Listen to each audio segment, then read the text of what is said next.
Right, just before we start this video, I just want to say how... Wait a second.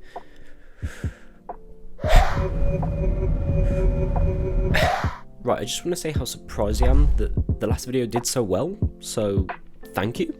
Anyways, so to start off this tour, we've got the Eono EB30 camera backpack. This thing's got 15.6 litres of total capacity. It's pretty durable, it's waterproof, it comes with a rain cover. On the outside we've got a tripod strap, and inside you can fit up to a 15-inch laptop with loads of other compartments and pockets and sleeves and customizable inserts to make sure all your gear is padded and protected safely.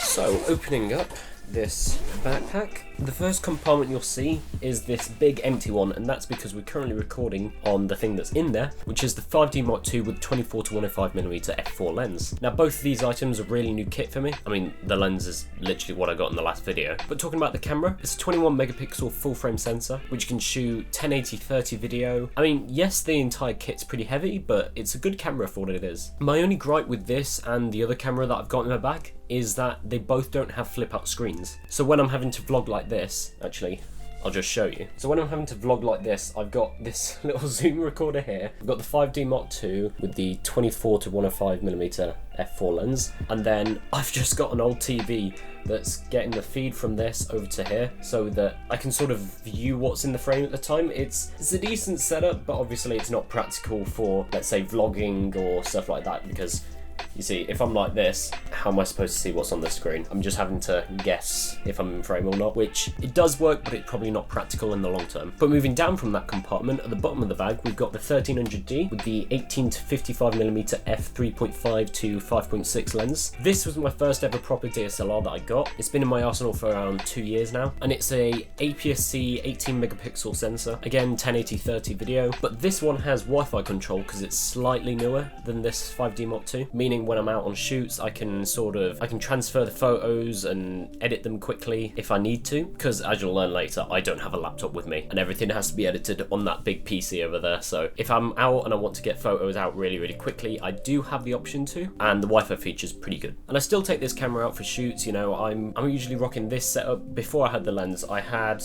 this thing. This is the 70-300mm what is this? Yeah, f4 to 5.6, and I had this on the 5D Mark II, and then had this as my primary shooter, and this setup really worked well for me because I was able to get the really long focal length and the wide shots with the 1300D. But ever since I upgraded to the 24-105mm, I'm not sure what I'm going to do. I might run this on the 5D Mark II and then put the 70-300 on the 1300D, because all of the focal lengths on this is already carried out by this 24-105. So I think substituting this onto this might be the best option. Actually, talking about this lens, it's been an absolutely amazing workhorse over the years that I've had it. I've taken some of my favourite photos with it. However, it's started developing like a little aperture issue where it sometimes won't switch over when I change the aperture on the camera, so that can be annoying at times, especially in my line of photography where I'm doing events and stuff where you get it in the moment. There's no posing or no nothing. So if this just fails on you when you're in the middle of taking a photo, you just break down.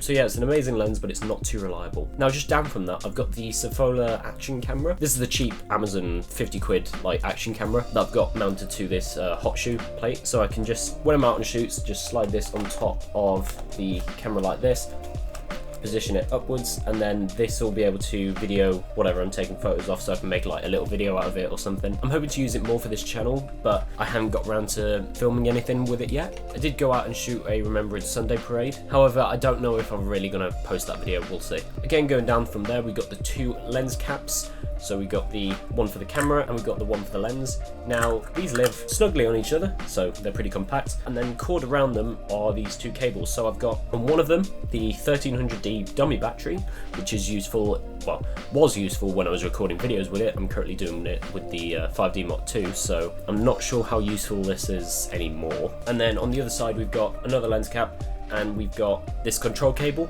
So this plugs into both the 5D Mark II and the 1300D, allowing me to quickly transfer images and control the camera from my PC. And it's actually pretty useful because I can use them both as webcams. So if I'm doing any live streams or stuff like that, or Zoom meetings, I can use these really professional DSLRs as my webcam. I mean, you get the nice bokeh from the background, and yeah, it just enhances your video calls. So that's really cool. And then on both sides, we've also got these batteries. So I've got the ones for the 5D Mark II 2, and I've also got the ones from the 1300D. The 1300D currently has 2 batteries in rotation, and the 5D has 3, meaning realistically I can shoot a full day's work if I need to, without having to go back and charge, but I do have a plug if I need to charge batteries on location. Then moving down onto the lid, we've got the camera straps for both cameras. So we've got the 1300D here, and we've got the 5D Mark II right here. So this is useful for when I'm just out shooting out and about. I can have the 5D Mark II on a camera strap around my neck, and then I can just carry the 1300D. I was looking into some of those camera clips. You can have the quick release plates on your backpack, so you can just slide them out and shoot, and then slide them back in when you're not using them. But I haven't got around to buying those because they're about 50 quid. So we'll see. You might see that in a 2025 iteration of this video. Yeah, we also have these Boya